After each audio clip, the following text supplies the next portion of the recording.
Just to make the cutting process for roughing this block out go a little bit faster, I'm gonna scribe it with my height gauge. So I'll lower the height gauge down until it touches the surface plate. And I'm gonna make sure that my needle repeats to 0.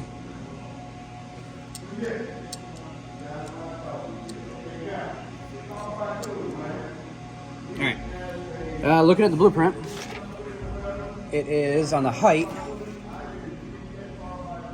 2.5 inches tall, and our stock measures 3 inches tall. So I'm going to come up 1/4 inch. So that's 250.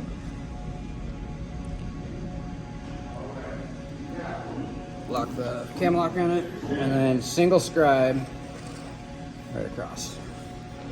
And then I can flip it over and do the other side. Now those two lines will be exactly 2.5 inches apart. We can do the same for the height. Our stock measures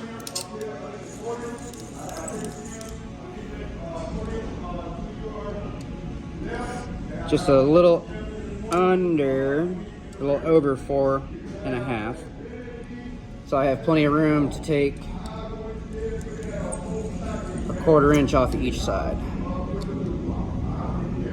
So I can go to 250, it's 200 and 250.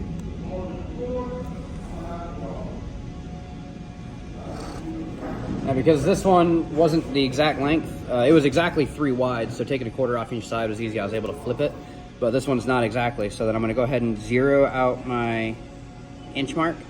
I'm gonna crank it up to the 4-inch mark, and then I'll scribe it at that point.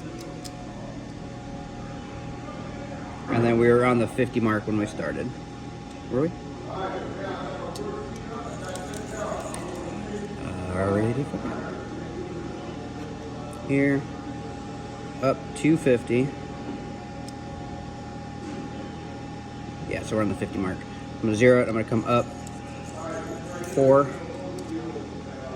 inches. And then the 50 mark is my 0. So I'll go ahead and lock it. And now measure between the two scribe lines, that'll be exactly 4 inches. And then I can put this on the vise, and it'll just make it easier and quicker to flip this part around, make sure I make the right cuts.